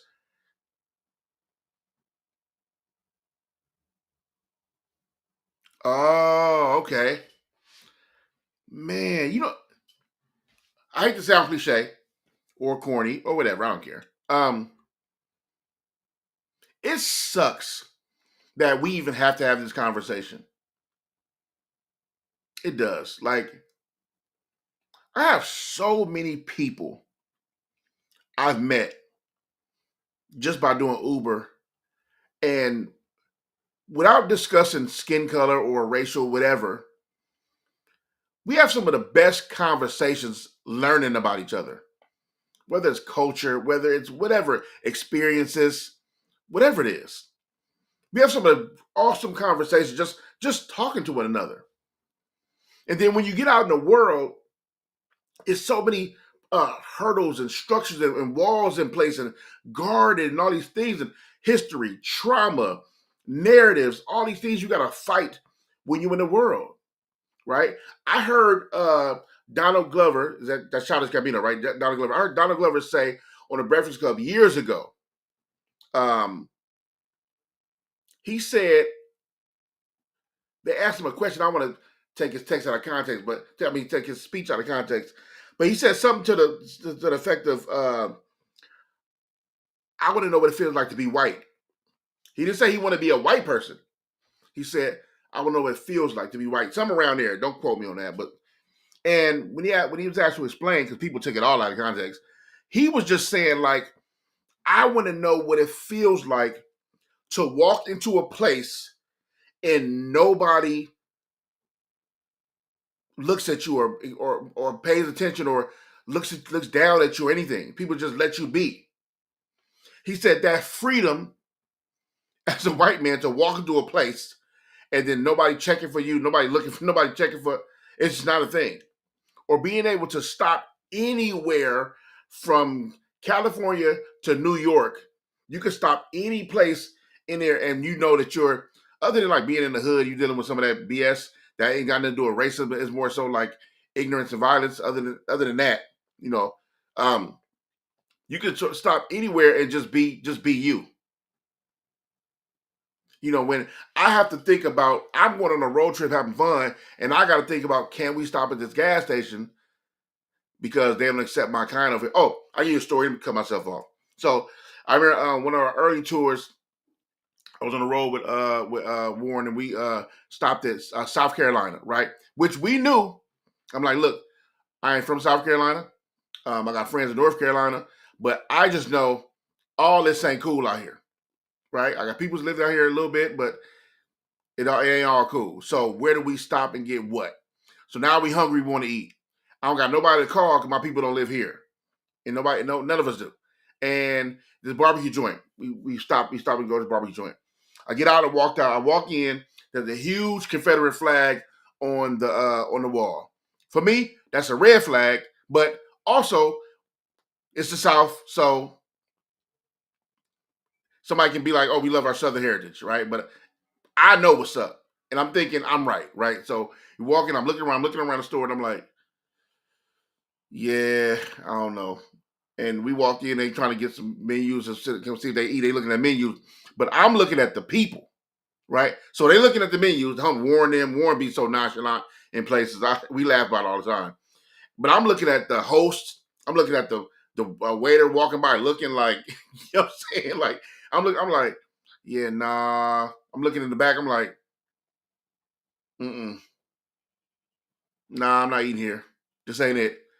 So I'm like, hey, we should go, and I walk out. Right. So it was two parties. So a couple in the bus. Another party had split and went to a store. It was like a grocery store next door. I'm not sure what grocery store it was.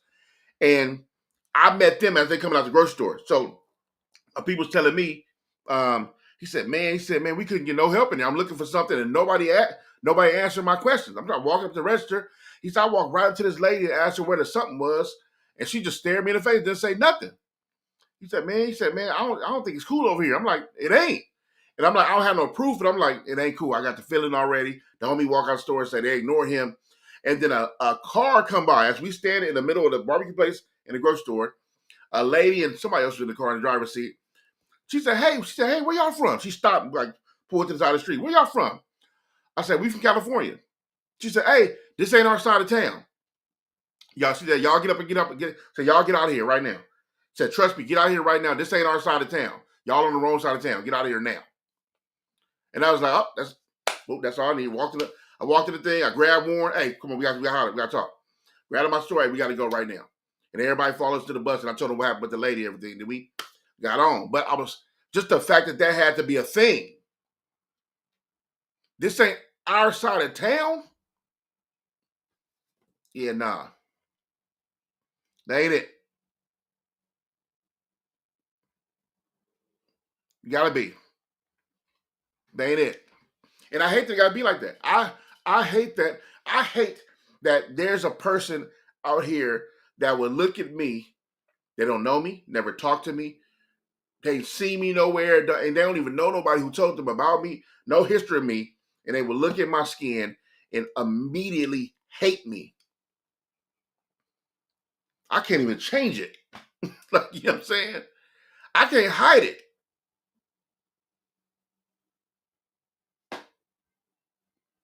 Like, I'm this wherever I go. You know what I mean?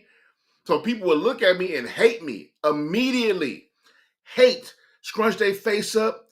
A mean, angry kind of feeling, like blood start boiling, like that kind of hate. There's some people on earth that will look at me and feel like that just off the sight of me.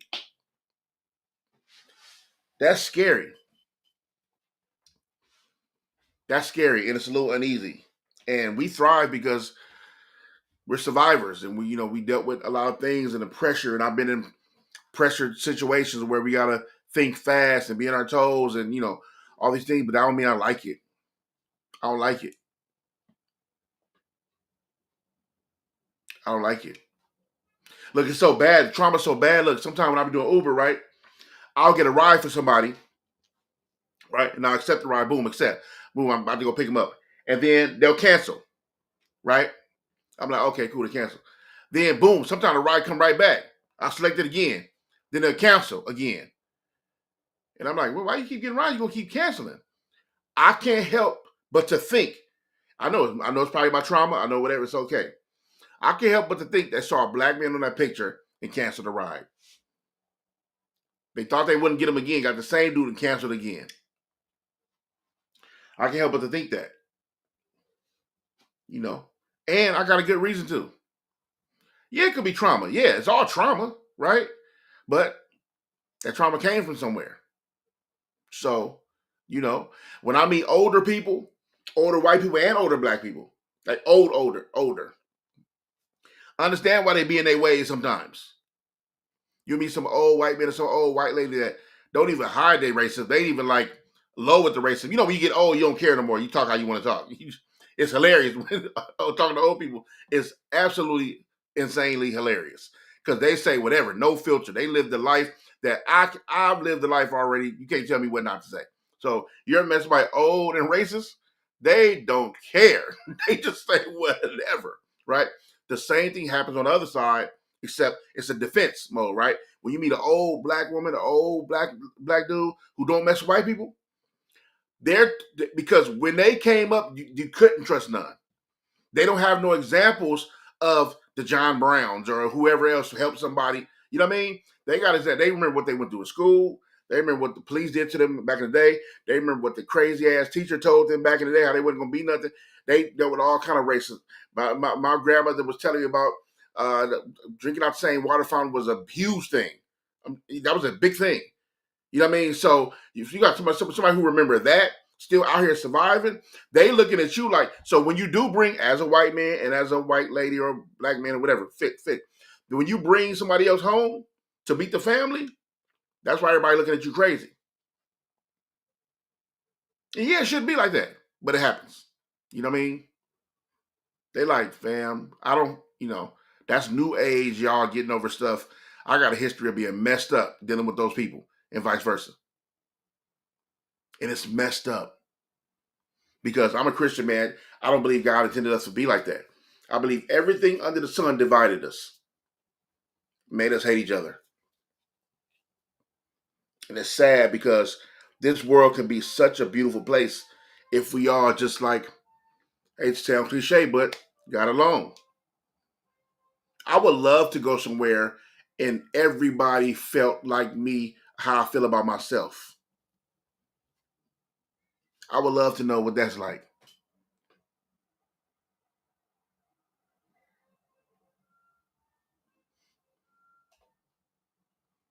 Word. Shout out to ABTV, definitely in the building.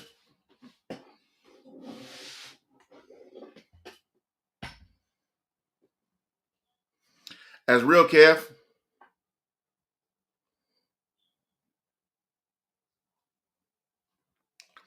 Yeah, so look, I don't have so maybe I'm keeping it real. That's why I said first, this is probably my trauma reacting. That's the honesty, right? I'm being real. This is probably my trauma reacting, but yeah, that's what I think. Because sometimes it happens to me, sometimes it happens more than twice. Sometimes it's like 3 times. Why do you keep getting an Uber and keep canceling every time? Why are you even doing it? So my only assumption is to think, I mean, living in America, I'm a black man in America, is you don't want a black driver. I can't help but to think that. It ain't like when you open that, I had a ski mask on my face, you thinking I'm just a criminal.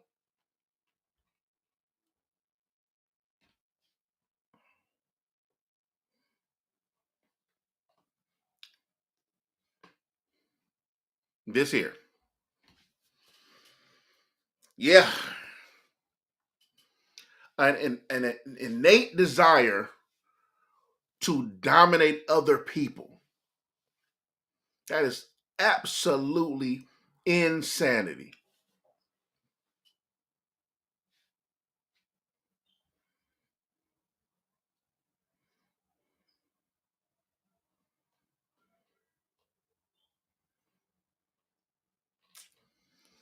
It's crazy, man. But like I said, I can't.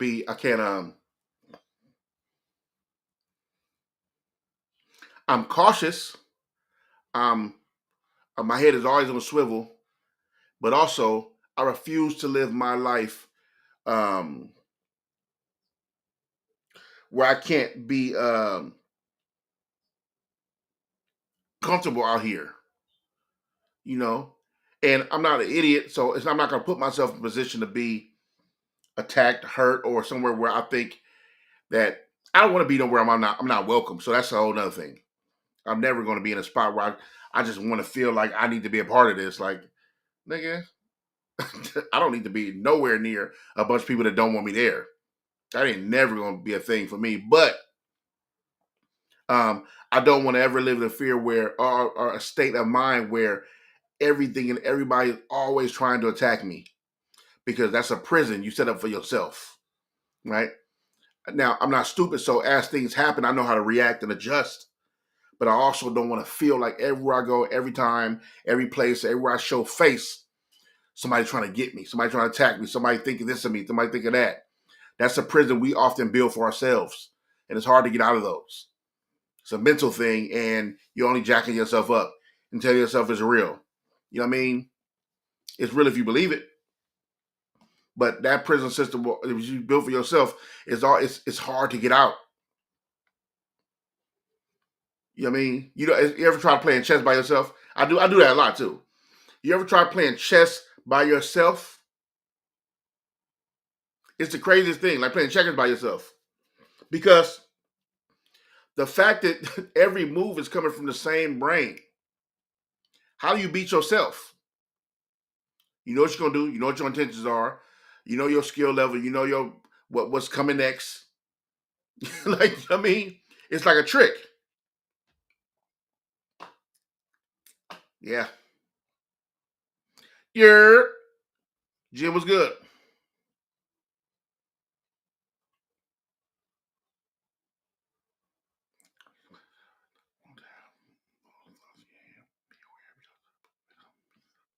Yeah, it came up for sure saying the same thing. You know, there's reason to think these things, right? And there's a history of evidence and receipts for you to be very cautious, for sure. You would be ignorant to not do that, and actually a little naive to walk in this as a black man and a black woman, to be as anybody being oppressed, to be out in this world thinking it's just gonna be sweet, you know. So yeah, you got to be cautious, but at the same time, I don't let that lead. When it happened to show up, I'm quick to snap into it, right? But I don't let that lead my walk anywhere. I let me, you know. Now I naturally won't walk into a situation. I think if I know this is a sundown town and I got to drive through here, I'll make sure I'm not going to drive through. I find myself being out there at night, because what's the point of being a tough guy when it ain't where you from, is where you at? And I ain't a tough guy. I ain't stupid either, right? And I think that was be a stupid move for somebody to just make that kind of move. But yeah, I mean, you gotta be on it, gotta be cautious. But I also don't want to think like that every time. You know, I have a amazing time sometimes just flowing in the fun of natural things that's going on. You know what I mean?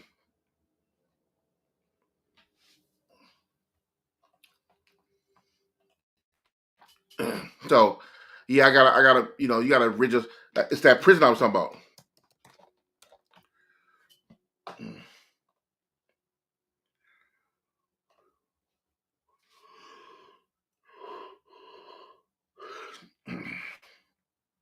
Wait, what you mean? Sion, what you mean by this? Inception. I mean, what? I'm sorry. What's called Inception?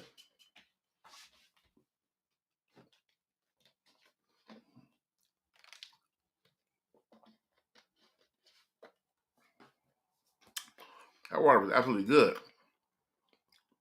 You know, I got a little piece of ice in it too. Fire.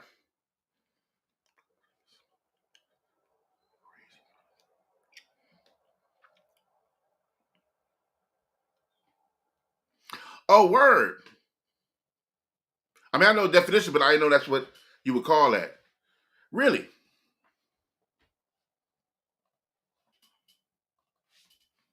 That's interesting.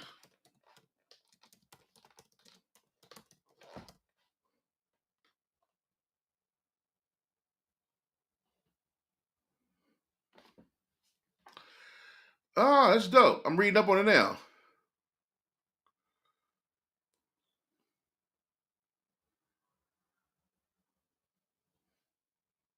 Oh, that's fire. You actually, it's actually beneficial to play chess against yourself. It says that's dope. Maybe that's why I was naturally doing it. That's fire.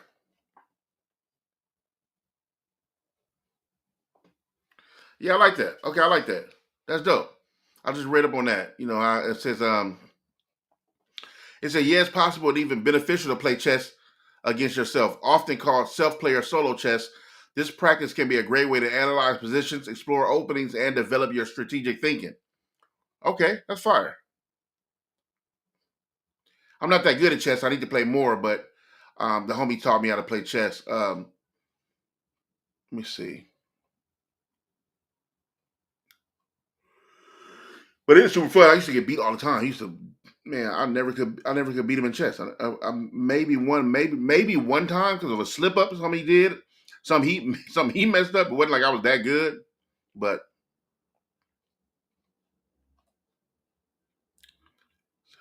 yeah. I like that.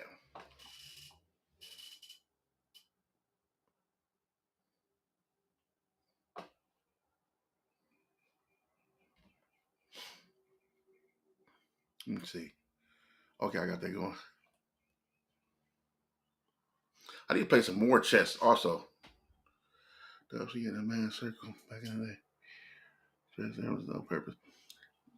Man, you just reminded me of this ain't the same album, but one of my favorite albums, Nick, is The Shadiest one. I ain't played it in a while, but I remember me and G Malone was talking about that album. The Shadiest one was so fire.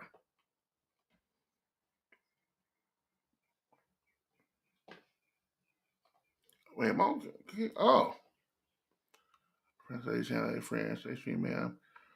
What's all these channel products? I get all this. I gotta fix that. That must be like I don't know what that is. Cheap viewers, what I'm saying, but not rule space. Oh, that's okay. Let's see.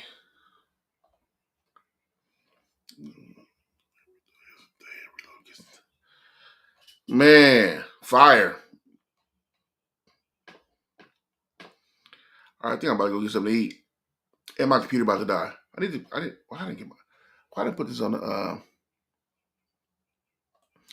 Hey man.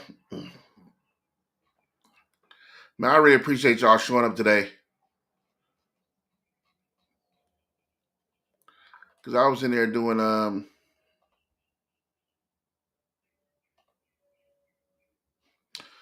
oh, let me see. Hold up.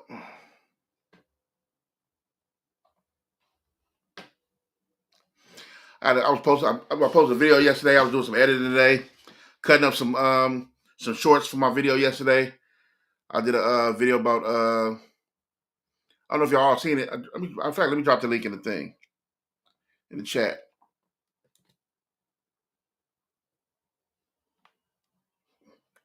Where's the title at? So I get the title.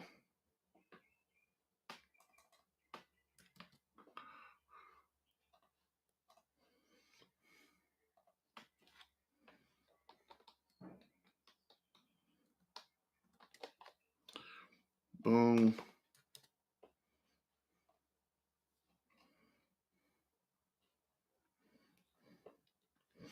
So I just dropped that video yesterday.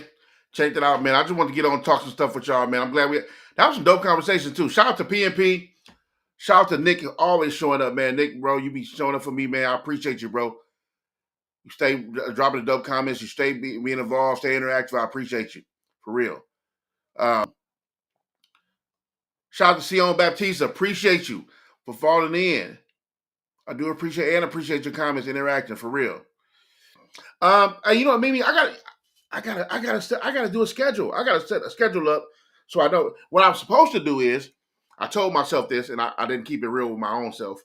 I told myself that I was going to do a morning show called The Homeroom, and I was going to come on right after my boy Rios, which was going to be like 9:30, 10 o'clock every morning.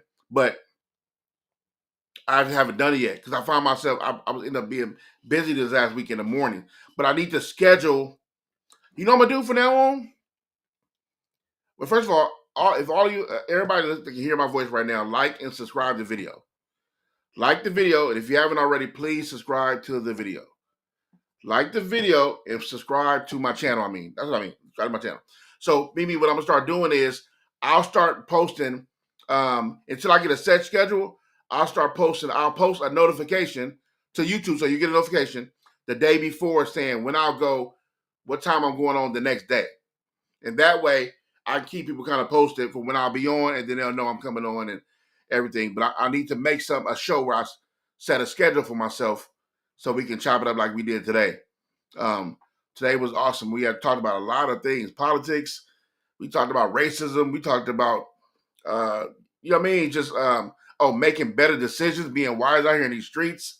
5 minute to 19-year rule, basically. You know what I mean? So I appreciate y'all. Pretty Mimi, thank you for logging in, for tapping in. You was the first comment today. I appreciate you for real, for real.